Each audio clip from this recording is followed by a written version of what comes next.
Hello, I'm Jeff Johnston. Welcome to the Living Undeterred podcast. Today we have an exciting guest. I'm reciprocating the offer. I was on her show a couple months ago, and I'm excited to have Angela Kennecke here. And she is an award-winning journalist from Kello TV. Had to get the correction right there, in Sioux Falls, South Dakota. And unfortunately, her and I are members of a club that we did not ask to join, and a club that we cannot leave. And we're going to talk about primarily her story today. Most of you following me know my story, and I like to turn the spotlight on other people. And again, Angela, honored to have this opportunity to have you share your story, the work you're doing. I admire what you're doing.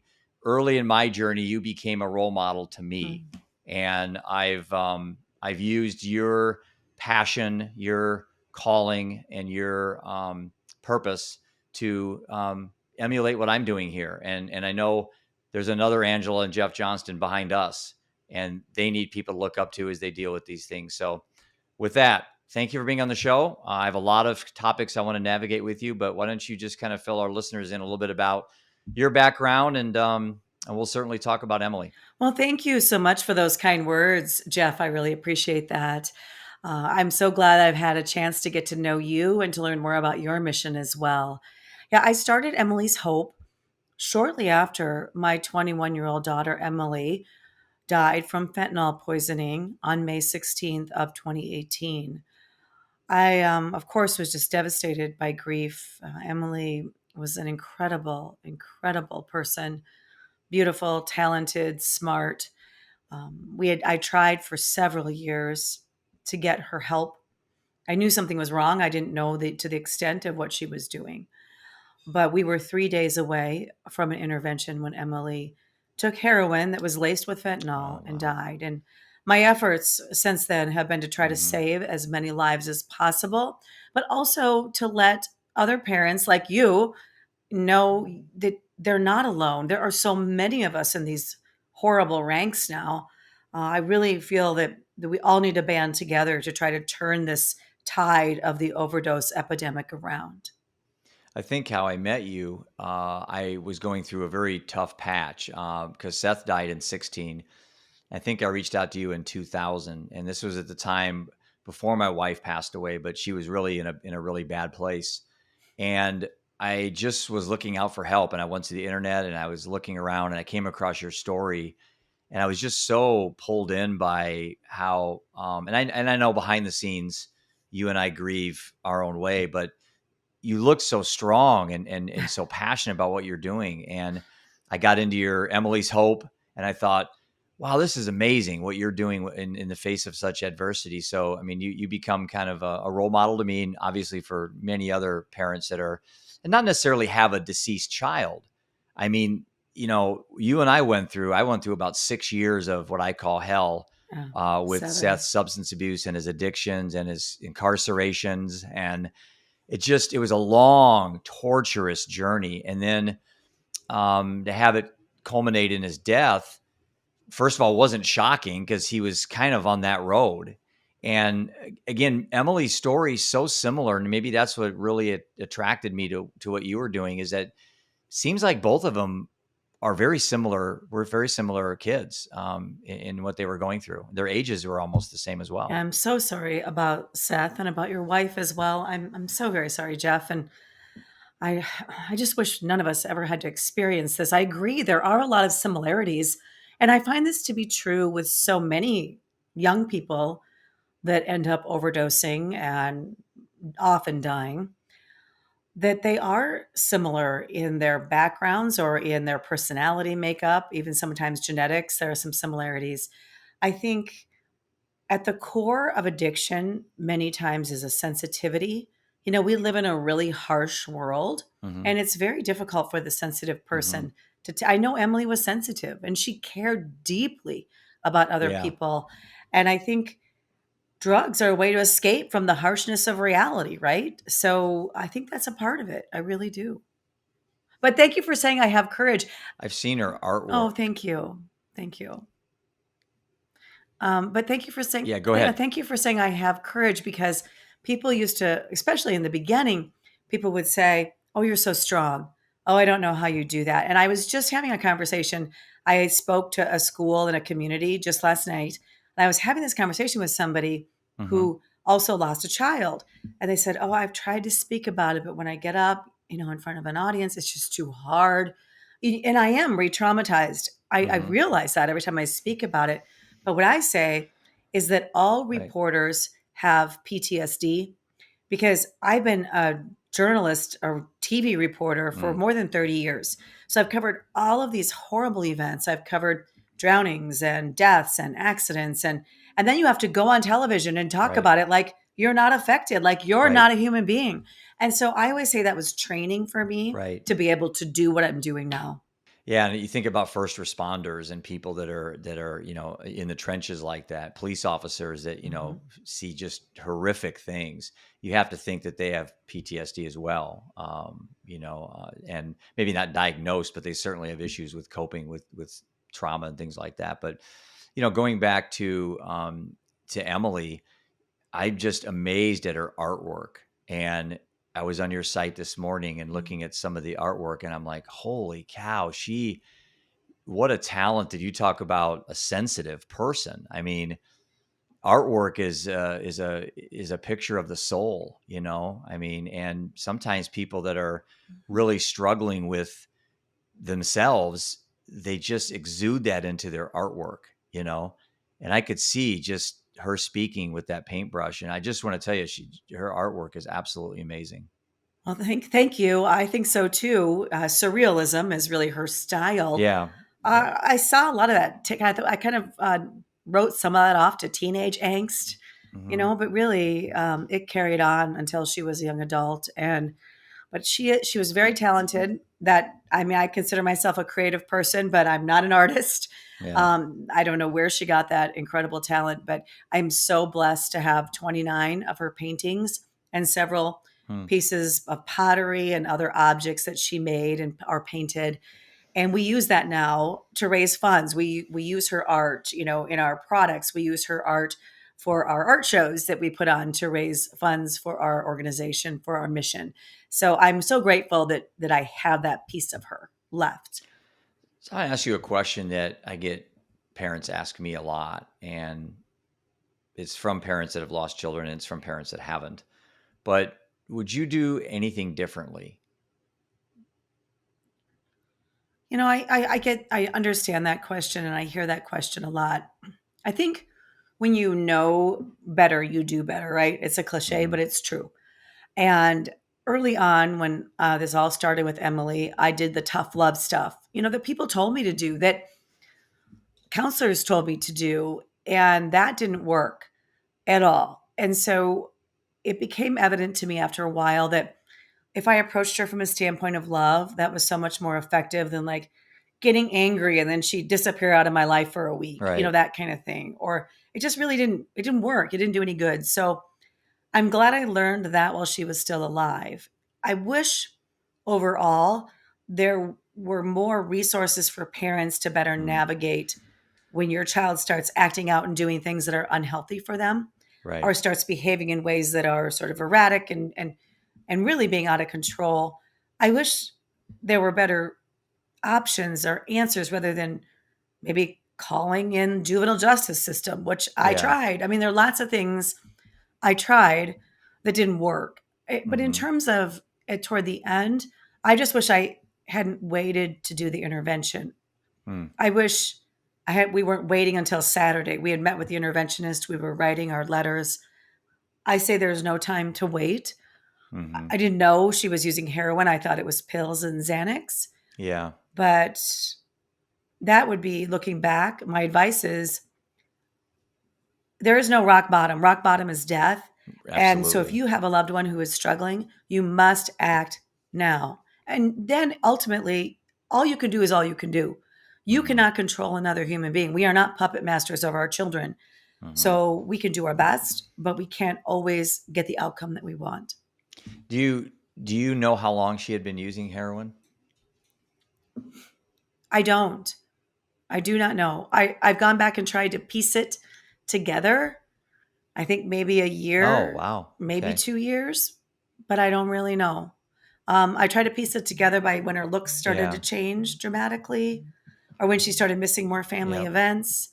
But she was never honest with me about Right. that. And that was something that we found out after her death. And then I said to the police detective, because you feel so dumb as a parent, like I should have Yeah. known. Um, but I said to the police detective, I didn't know. And the police detective said, parents are always the last to know. Yeah. We speculate Seth's heroin use may have been a week, 2 weeks, because he had been in prison. So we know he wasn't using Oh, heroin there. right. At least we're fairly sure he wasn't. And when he got out, he was doing really good and was working.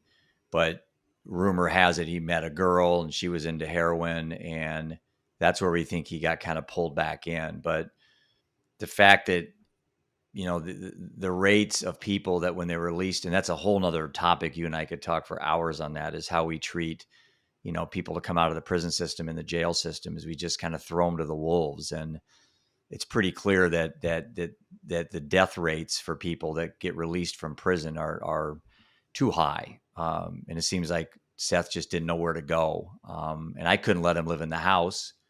And people always ask me, well, why was he up in Waterloo working up there? And I said, well, I kicked him out of my house so many times just because he was in prison. I didn't think that was going to do much. So I don't regret that. My only regret, Angela, is that I didn't really understand what Adderall was. That's the one thing I got to take to my grave, because he was given Strattera in fifth grade, which is just insane if you think we're giving pills to fifth graders. I mean, what fifth grade, especially a boy, isn't hyper and intense and excited about life? I mean, it's insane that we do this to kids.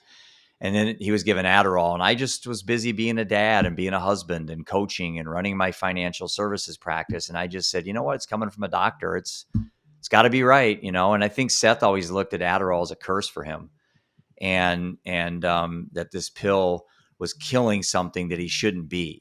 Like he was going to turn into a monster at midnight or something. And he just never accepted Adderall. I mean, accepted his attention deficit as anything other than something bad.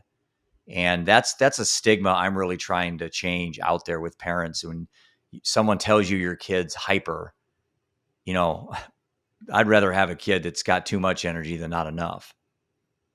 Well, that's a very slippery slope and a very complicated issue. Yep, it is. Some Yep. kids may need that. I mean, if they're bouncing off the walls, if they can't sit in school, but we as parents do rely on Right. psychiatrists, to let us know Right. what is best. And perhaps our kids over medicated. Well, certainly could be. I mean, obviously, we've seen the huge increase Mm-hmm. in kids being prescribed medication. I don't know. That is a tough Mm-hmm. thing. That is a tough, tough thing because I, I, dealing with I a kind of think of it as hyperactive, like a yeah, a spectrum, spectrum. Angela, like autism. It's like, you're Sure. right. The Adderall, the meds we give to kids that are nines and tens on that attention deficit spectrum. But, Seth wasn't. I mean, I'm probably more hyper than he was. And I never have taken anything. And that's the only regret I have in this whole process is I don't, the Yeah. outcome probably was still determined. The road he was on, all the stuff he was doing, I think death was on his plate. I mean, it was coming. And I told him in the book I write about when he did cocaine. When I found out he did coke, I said, you're on, you're either going to be in jail or you're going to be dead. And that's famous last words, I guess. Because he was both. But there's so Well, many that's Emilys and Seths out there, and there's so many right. parents like us that are just trying to figure out how we can how we can stop this, I guess. At least get the numbers to start going in the other direction. Yeah. I think the more parents speak up, the more outrage we have, the more likely we are to Hmm. facilitate change. What do you think about the new paradigm with kids dying now that aren't addicts? They're not the substance abusers. These are the Percocets, and I had Amanda Faith on, and you should probably talk to her sometime. She's amazing. She actually was on the Dr. Phil show, I think 2 3 weeks ago. But she lost her son, I think 14 years old, to Percocet purchased on Snapchat that had fentanyl in it. And on the Dr. Phil show, I think some DEA guy said at any given time, and this is just terrifying if you have young kids, at any given time, there's 80 to 90,000 drug dealers on Snapchat trying to sell drugs to Wow. our kids. I, Yeah, I don't doubt and it. that's a Yeah. new paradigm. Yeah, when Seth was alive, back in 16, that Snapchat wasn't even a big thing. So drugs were still primarily being sold in the back alleys and in warehouses and things like that. But today it's right in front of us at our parents' house, on our kids' computers, on their phones. And that's the new shift. That's kind of the new emphasis that, as you and I kind of evolve on this journey of trying to help people make better choices and to get some of these issues resolved, we need to shift our attention as well, because kids are dying in a different way now. I'm sorry, the same way, but for um, different reasons, I guess. They're not being pulled into it because they're substance abusers. And there is some effort right now to force social media companies to get them all on board, Mm-hmm. to have them allow parents to better monitor what their kids are doing on social Mm-hmm. media. Because you're right, these pills are 99% of the time, these counterfeit fake pills are laced with fentanyl. All the dealer needs is a pill Mm-hmm. press, and they're getting to kids and people. That's the one thing, since many kids have been medicated since a young age, and all of us are comfortable Mm-hmm. taking a pill, right? We may not all be comfortable Mm-hmm. smoking heroin, but taking a pill. We take Mm-hmm. vitamins, we take medication from doctors, we take pills all the time. And so I think that Right. people who are taking these pills believe they're legitimate. And certainly a kid is not going to know, a 14, 15, 16-year-old kid. And these pills are just delivered to their door, like as if you ordered food online. And yeah, I'm talking to kids every day about this, and I'm letting them know. We have a couple of young men in my hometown that weren't regular users. You don't have to be a regular user to experiment or to try a Right. pill once and die on the first try. And we've got a couple of these guys, they were Mm-hmm. in their 20s, and they had done a night of drinking and decided to get a pill. And they both died. Mm-hmm. And because it was laced with fentanyl, because they all are. And I just think our kids, first of all, parents have to be able to better monitor social media, and kids have to get the message. Mm-hmm. Never safe, ever. Don't trust the drug dealer, right? Yeah, the national media now has this one pill kills campaign going. Uh-huh. It should be one use kills, Yeah, yeah, you're because right. it doesn't have to be a pill. And Sure. that's, again, I'm not trying to micromanage and nitpick. I think it's great that the government and these At least we're doing organizations have kind of something. stepped up. And I Yeah. know, yeah, yeah, President Biden is like $43 billion now that they're putting into these things. So that kind of segues into another issue I want to talk to you about. Uh, Earlier this week, I had a great guest on my podcast, Michael Brown, and he's from I think the DC area, but he was a DE agent for 32 years. He actually lived in Myanmar, and he's very in the trenches with the drug wars. And now he's retired, and he works for an organization called Rigaku, I think, and they sell a laser machine that can test fentanyl, things like that. That is so much better than fentanyl test strips. But he's convinced, and I want your thoughts on this, that in 5 years, we're going to have harm reduction sites in every city in the United States, every big city. He's convinced that that's where things are heading. And we had a really good conversation on the pushback, on the people that are thinking that just supports drug use. Whereas you and I, all Seth and Emily may have needed was one more day to live. And that's all we're asking for, from a Right. harm reductionist standpoint.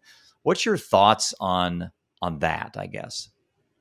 So I think we must have harm reduction. We must offer, fentanyl testing strips or whatever the new technology is that you were talking about there. And also Narcan should be available everywhere. I feel like everybody Yes. should just carry it with Yes. them with the number of people overdosing and dying. I have it. Uh, yeah. And while I say that, at the same time, this can't be the only thing that we do. So we have to have prevention. It has to start very, very young. And then we have to have access to treatment and adequate treatment within medical systems for people who are suffering from substance use disorder. So you can't just have the harm reduction and not have the other two things. It has to be fully comprehensive and Right. fully funded. And our insurance companies cannot dictate how long someone can stay Absolutely. in treatment, or when they can get out, or what kind of aftercare they get. All of those things. We have to have the prevention, the treatment, the recovery. And yes, of course, when someone is in active addiction, we have to keep them alive till we can get them the proper help that they need. Now, that is not encouraging drug use. The prevention side of this should do nothing but discourage drug use. But once somebody is Absolutely. addicted, we don't take medicine away from diabetics, because they have diabetes. Right. It's just it's Right. insane to me, that whole thinking. We have to just have a comprehensive way of treating this entire epidemic. Well, there's my Narcan. So I have It's that with me awesome. at all times. And Yeah, I heard about someone I dying know. in I heard about someone dying in traffic. They were slumped over the wheel, and all these people had stopped, and nobody had Narcan. And I think about that a lot. Like, you could be in any situation, and you could save a life, and that's so important. And then let's get them, when they're in that hospital, let's not let them walk out without getting Right. them to resources and to help. I think you and I agree, and everybody I've had on my podcast would agree, and your podcast as well, that obviously something needs to be done differently than the current way we are doing things. And it could be even criminalization. It could be what we're doing at the borders. I mean, there's plenty of blame to go around. Where it could be just personal choices people make, empowering people to make better decisions in their own lives, and less reliant on the government. Those type of things. But I think we're in agreement that there's a lot of blame to go around, but there's also a lot of optimism. There's a lot of really good information out there. Um, there's a lot of really smart minds that are now putting a lot of money, some private capital into organizations that um, are trying to get into psychedelic research, brainwave technology research, all these ways that we can not just focus on specific like opioid overdose, but on the bigger issue. And I have to say it this way: the mental health epidemic we have, because Seth and Prudence for sure had mental health concerns, probably before they became substance abusers. They each had underlying issues that just never were addressed. Could have been in their childhood, could have been in their teenage years. I don't know, but there certainly were some things in there that I missed as a husband and as a dad. That this mental health initiative that you and I are really on. I think it's unfortunately the timing couldn't be any better for these conversations. Well, and most people who use substances are self-medicating, right? And these mental health Right. issues and addiction, they go hand in hand. There's not They're usually co-occurring, and that's just the way it is. Mm-hmm. There are very few people that turn to substances when they're perfectly happy and fine. I just, even if they don't Yeah. realize there's an underlying issue, everyone who I have talked to who has who is in recovery right now, and I'm thinking specifically of a couple of young men I spoke to who started with marijuana, and they said, Mm-hmm. when I smoked marijuana, like the first time, maybe the second time, I found like this is my answer. This is what I've been looking for all my life. And that's a message I Mm. passed on to my other kids. If you drink alcohol, or you try something, and it's not safe to try anything, especially illegal right now. I want to preface that, but Mm-hmm. and you think this is my answer, this is what I have been looking for my whole life, you better watch out, because that's a Mm-hmm. sign, that you have that predisposition for substance use disorder. Yeah, and I think I think to really change the narrative down the road. I mean, to get a 38-year-old housewife to stop drinking every night is very difficult to do. It's very difficult to do.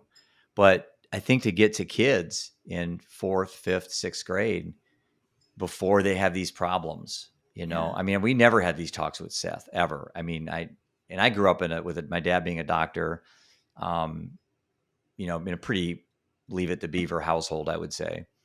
My parents didn't drink, so I didn't grow up in that environment. But I think I never really sat down with Seth at any age and said about anything about drugs. I just kind of assumed that either school was kind of doing that, or maybe I'll just wait till I find a beer can and then I'll talk about it. It's like, and obviously I missed an opportunity or many opportunities where I could have had these really good father son conversations about drug use. And I don't know. I didn't do it. Well, on the other hand, I had a lot of conversations with Emily about drugs.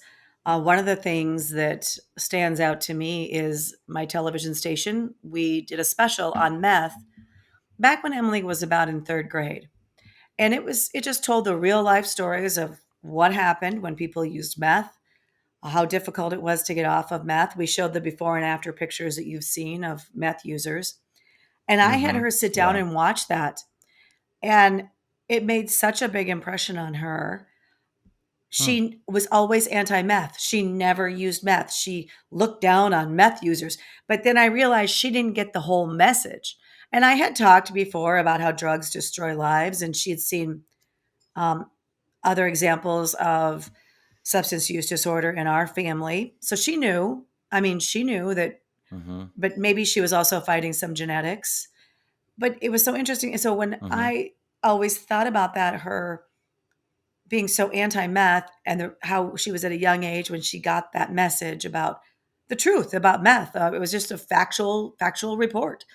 And so that Mm-hmm. inspired me to start our education curriculum.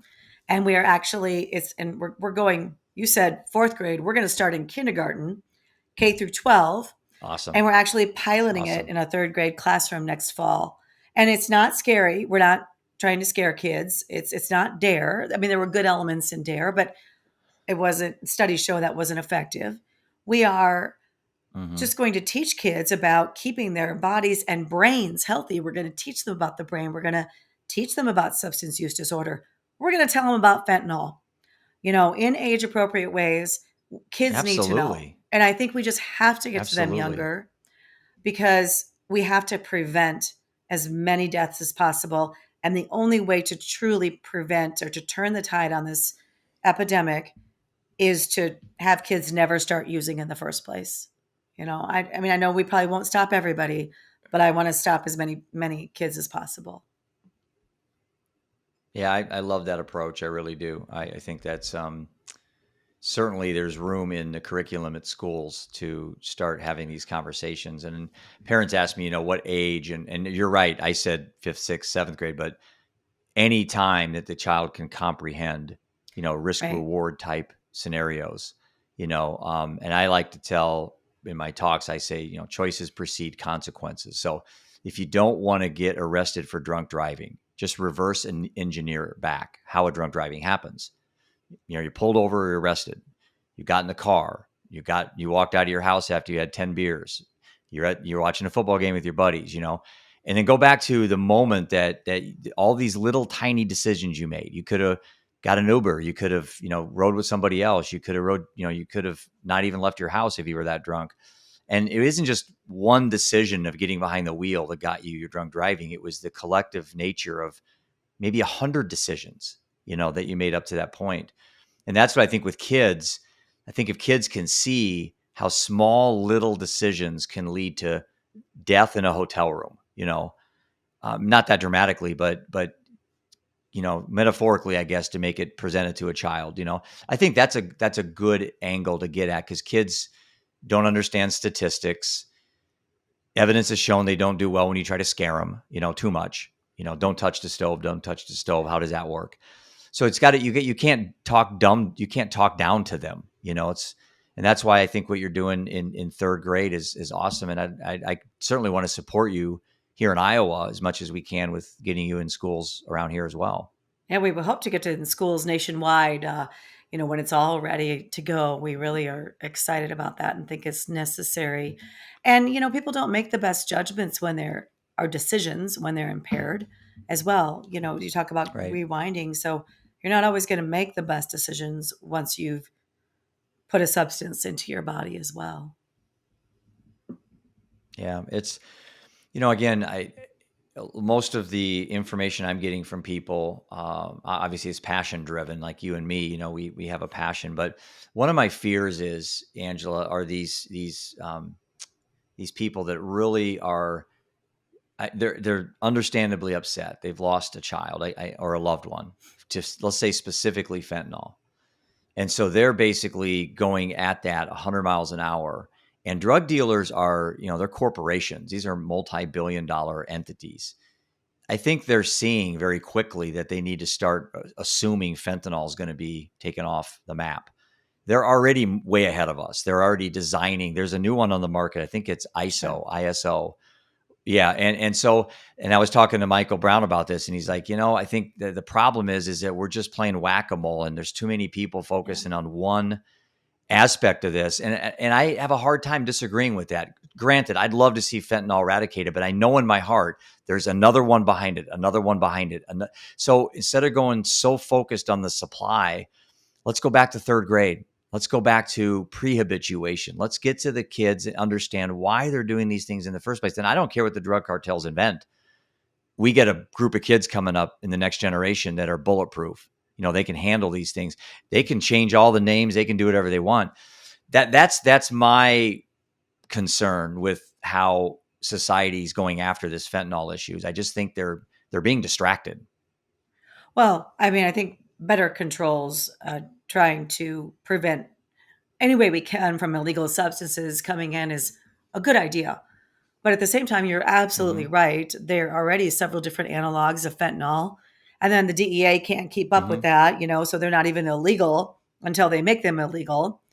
And it's a Right. complicated problem. So I Right. really believe prevention is the answer because there's no easy solution. Mm-hmm. And drug dealers are in it for the money. It is all about the money, money, money, money. So of course they're going to come up with another way. And fentanyl is needed in some medical situations in a medical Mm-hmm. setting. So we can't say no fentanyl ever to anyone. But it's that is a complicated issue along with how we treat addiction in the judicial system and in our prison systems, that there's no easy solution or overnight answers. But I do agree, I think prevention is key. Yeah. So, what are some of the other projects that you're working on? You have Emily's Hope. Obviously, you're a massive advocate. And you're going to be, involved in our tour coming up. But what are some other things on the docket for you, and what things are you trying to be involved with? Well, we're very passionate about awareness and education. So I go all over the country and speak to students and communities. Through Emily's story, I also educate them about the overdose epidemic and about fentanyl. And that is a big awareness, prevention, and reduction in stigma piece that we do. And we're involved in a lot Hmm. of events. We're involved in a harm reduction event coming up this month in my area, and we'll have Narcan training and things like that. And then we Great. also put people through treatment. So we have Emily's Hope treatment scholarships. And that's very rewarding because afterwards, a lot of these people talk to me and tell me their stories. And we've helped more than 150 people go through treatment. And now we're helping adolescents because the local treatment center in my area has added an 8-bed adolescent unit for addiction. And Emily's Hope pledged $250,000 for adults, and we've pledged 100,000 I for, saw that. That's awesome. yeah. So that, and then we hold events throughout we hold an art show, we hold a poker run, and we do those kinds of things. But yeah, and we're super excited to be the host in South Dakota for the Living Undeterred tour. It's your first stop, right? It is. We have Des Moines, and then we have your stop. And what's really awesome is when I asked you about this, I mean, there was like you were like really all in from the get go, and which is awesome because we have a similar goal here, and that it's multifaceted. I mean, it's not just to take fentanyl off the streets. It's really to make people make better choices in difficult situations. That's kind of how I like to say it.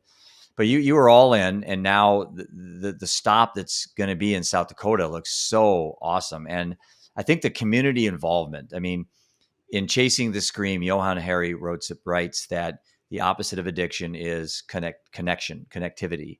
And there's a lot of truth to that because I think the stigma is the opposite of addiction is sobriety. The opposite of addiction is being clean.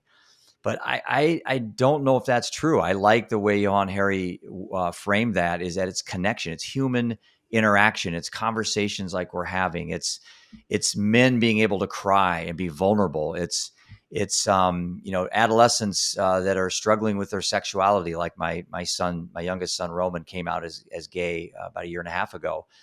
Gay teens are 5 times more likely to commit to take their own lives. And not just that, imagine the drug use with gay teens that are holding this inside. So there's so many issues on the table that I think having an event in Sioux Falls, we can just talk about these things, and then we pack up, take the RV, and we have 60 of these events. Angela, think about that. Wow. You've I got mean, 60 so we have booked now? 60 of them. Yeah. That's Well, fantastic. no, we will. We will. Oh, We have 38 stops right now, but we're going great. to have That's 60. And wonderful. That's yours is wonderful. it is, and yours is one of 60. So think of the people that we're going to meet. That this RV, we can turn the spotlight away from us and onto Emily's Hope for a day, and let the nation see what you're doing, and then go to the next stop, and then when this is all over, try to put all this together. Try to figure out, like, after the tour, what can we put together to benefit society with mental health, substance abuse, and addiction. And I don't really know what that is yet. And if I did know, I wouldn't be doing the tour. Part of this is being willing to say, I don't know how to fix these issues. I don't know. I mean, I'm just a dad from Iowa. 5 years ago, I had no interest in any of this stuff. I was interested in building my investment company up and making more money. That was my goal. And then all of a sudden, boom, life changes and purpose becomes passion when it gets personal. And that's where I think you and I both are. Anyway, so going back to your stop in South Dakota, I'm excited. I can't wait to meet. And you've got a great panel discussion lined up. If you wouldn't mind, maybe some of the people in South Dakota that are going to be involved, maybe take a minute and talk about their individual stories, and maybe why this is going to be such an impactful stop for us. Right. Well, first of all, we're going to be holding it on Augustana University's campus here in Sioux Falls. And I love that because we can get college students involved and we can get young people to hear the message.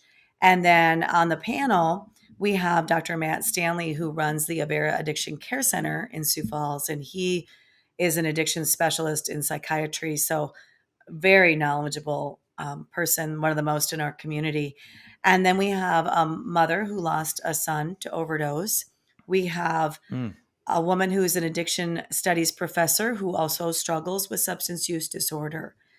And we have the police hmm. chief because he's going to talk about the law enforcement angle of all of this. Awesome. And I don't think I left anybody out. If I did, I'll think of them in a minute.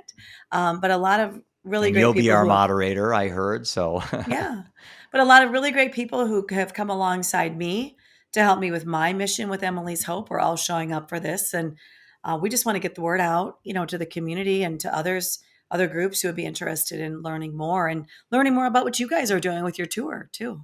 yeah, I think, the glue that holds us together to me is vulnerability. And that's the word that comes to the Oh, surface all the time. And if you think about the kind of the beauty of vulnerability is us sharing stories and helping each other. I think that's going to be an important aspect of the tour. What advice would you give a parent right now that sees their child on the same road that Emily and Seth were on? I would say take action, do the right thing, do the next right thing, continue, don't ever give up. Don't approach it with anger. Punishment doesn't really work. I mean, I even took a class at one point on dealing with an oppositional defiant teenager, and I learned that my groundings were too long. Like you can only take away the phone for like 24 hours. Don't take away the phone for like 3 days Yeah. or a week or whatever. 24 Um, minutes now. yeah. So I learned a lot over the course of that, but I do know that I did everything humanly possible with what I knew at the time to try to redirect my daughter's course. Now, I wasn't able to do that. I often say it's just like a freight train. You're holding your arms up and you're trying to stop this freight train as a parent. And in my case, it just Hmm. ran me over. My friend Melissa compares it to a tornado, being caught up in a tornado. And Yeah. then after her stepson died, she gets pushed out of the tornado and she's like, what happened?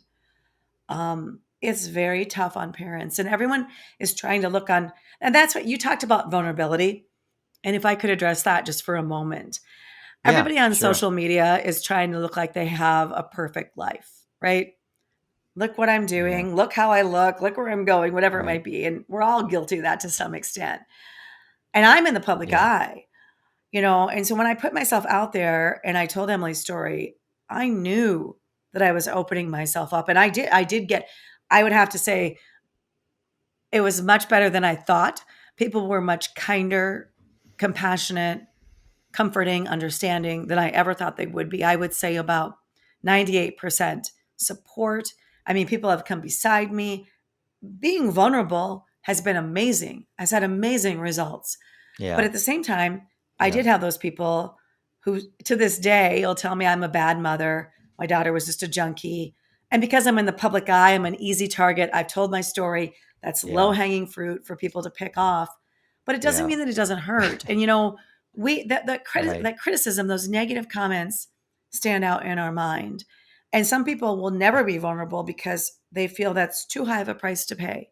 I will pay that price Yeah. in order to save lives. I'm right behind you. I'm the same way.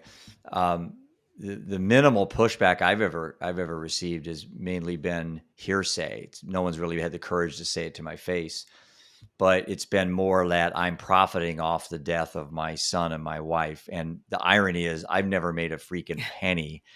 Right. I've put my nonprofit's all my money. I mean, we have like 10,000 in my nonprofit, and I had to put money in so I could buy the RV. That guess whose pocket that came out of? Mine. So it's like I'm not doing this for the money.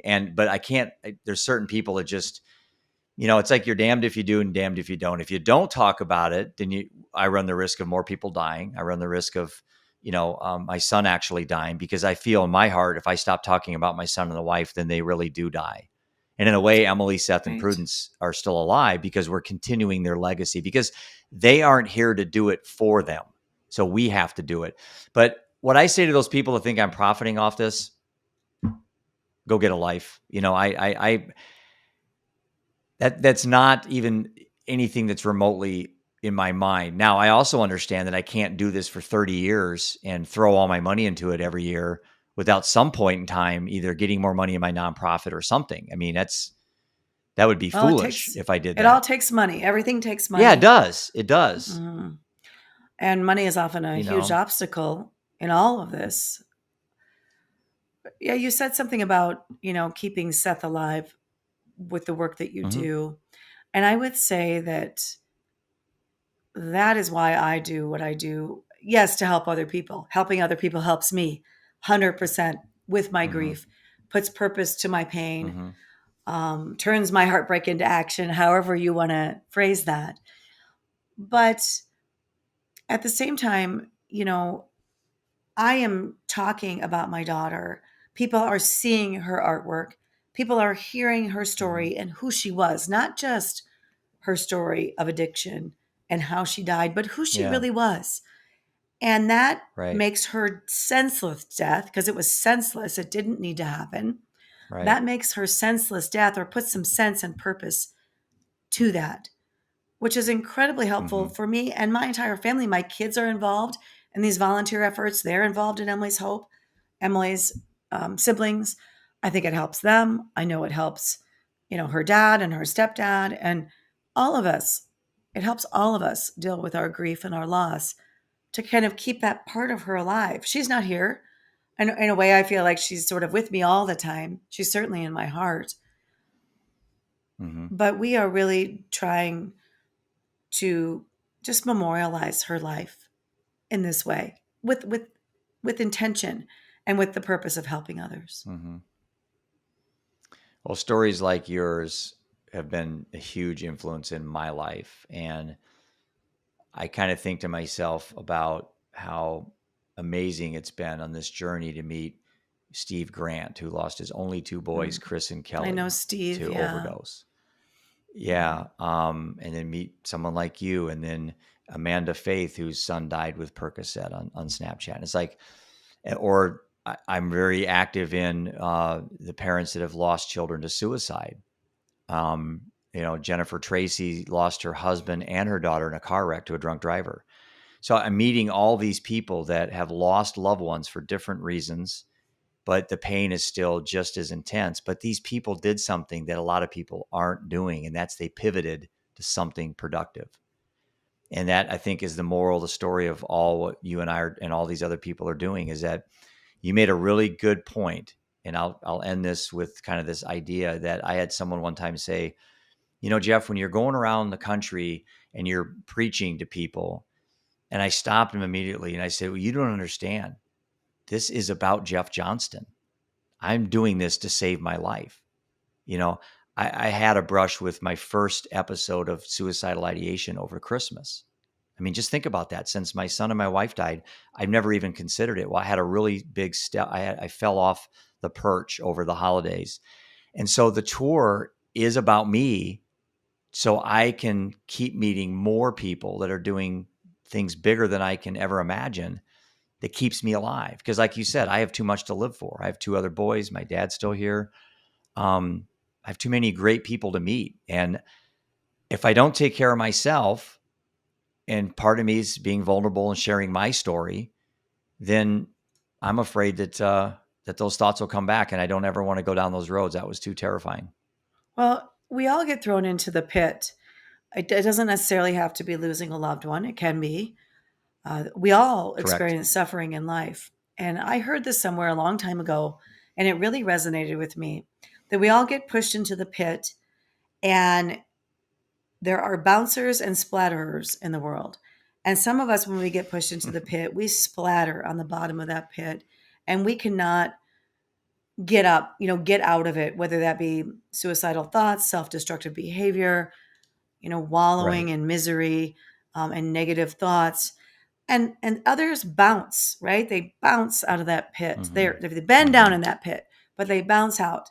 And Mm-hmm. I think that's what I want to be, is a bouncer. I think that's what we all really want to be.